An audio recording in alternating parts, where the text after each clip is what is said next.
Well, like I said, we had a lot of scripture to get through today. Good job, everybody.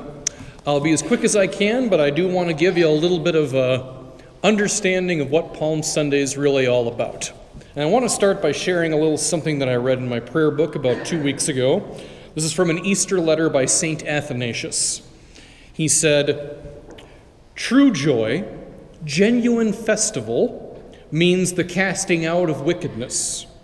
To achieve this, one must live a life of perfect goodness and in serenity of the fear of God, practicing contemplation in one's heart." So I read that, and I thought, that belongs in the category of stuff that's annoyingly religious to say. Like, can you imagine bringing that up in casual conversation? Like, hey, thanks for coming to the birthday party. Well, not a problem, because genuine celebration is the casting out of wickedness through perfection and contemplation of God. Can't wait to open your present. So that just stuck in my head after I read that, but the more I thought about it, the more I realized it is absolutely true. It's very true, because basically it's talking about two things that just don't fit together. On one hand, you got celebration, joyfulness, togetherness. On the other hand, you've got sin, wickedness, harm, and damage. Those two things do not fit together. They don't belong. And while it's true enough that a proper party can handle a hiccup or two, when there is real harm or damage that happens, that celebration is just not going to continue. The two things do not happen at the same time. And I feel like most of us know that, because statistically speaking, many of us have at some point gone to a party that stopped being a party. Maybe you went to a wedding and the family's crazy uncle did something inappropriate, ruining the whole day for everybody. Or maybe parents, you had a play date with your kids that ended up in the emergency room. You don't remember that day fondly.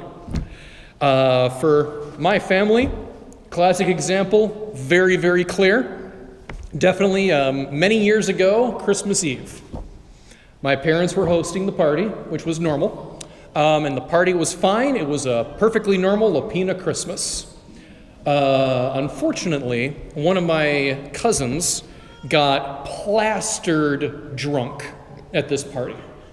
And we didn't realize how much she had consumed until she was at the point where she basically couldn't stand. And we, the family, we collectively did the right thing. We took her keys away. We were going to get her home safe and sound one way or another. Everything's fine. But then, in true drama queen fashion, she snatched the keys away, stormed out of the house, and drove home with enough alcohol in her system to drop a rhino. Be a small rhino, but a rhino nonetheless. And it all happened faster than we could react. So she storms off, nothing else to be done. We all just plop, on the couches and all of that in the living room. And it's one of those long, awkward pauses. And then someone, I think it was my mom, someone just goes, "She ruined Christmas." And we all kind of chuckled at that because it was true. Like, the party was over. And none of us were her emergency contact. Like, if she got into an accident, we wouldn't know until everybody knew. So Christmas morning, we didn't really celebrate Christmas. Harm and damage was done. So those two things just don't fit together. And I wanted to take 4 minutes and 24 seconds to explain that to you, because if you're paying attention to your faith, if you're paying attention to what we do as a church, on the surface, Palm Sunday makes no sense. No sense whatsoever, because we're celebrating Jesus arriving at the city that will accuse him, torture him to within an inch of his life, execute him as a criminal, and just in case that wasn't bad enough, he's betrayed and abandoned by his closest friends. Where's the celebration?